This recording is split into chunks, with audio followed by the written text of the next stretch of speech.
കാർക്കോടകൻ അഷ്ടനാഗങ്ങളിൽ ഒന്നാണ്. ഹിന്ദു ഐതിഹ്യപ്രകാരം കദ്രുവിൻ്റെയും കശ്യപൻ്റെയും മകനാണ്. നളചരിതത്തിൽ പരാമർശിക്കപ്പെടുന്ന ഈ നാഗത്തിന് 6 തലകളും കറുപ്പ് നിറമാണുള്ളത്. നാരദമുനിയുടെ ശാപത്താൽ കാർക്കോടകന്റെ ചലനശേഷി നഷ്ടമാകുന്നു. ഇതുമൂലം താൻ അകപ്പെട്ട കാട്ടുതീയിൽ നിന്നും രക്ഷപ്പെടാനാകാതെ നിന്ന കാർക്കോടകനെ ദമയന്തിയെ ഉപേക്ഷിച്ച് ദുഃഖിതനായി കാട്ടിലലയുന്ന നളൻ കാണുകയാണ്.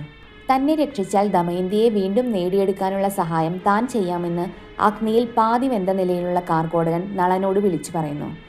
ദേവന്മാരുടെ അനുഗ്രഹത്തിനാൽ കത്തുന്ന അഗ്നിമധ്യത്തിൽ നിന്നും നളൻ കാർക്കോടകനെ രക്ഷിക്കുന്നു. പുറത്തെത്തിയ കാർക്കോടകൻ നളനോട് 10 വരെ എണ്ണാൻ പറയുകയും ദശ എന്ന് എണ്ണുമ്പോൾ നളനെ ദംശിക്കുകയും ചെയ്യുന്നു. അങ്ങനെ വെളുത്ത നളൻ കറുത്ത നളനായി വിരൂപനായ ബാഹുവാവുന്നു.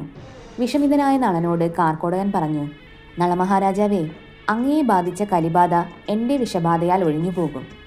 2 വസ്ത്രങ്ങൾ നളന് നൽകി.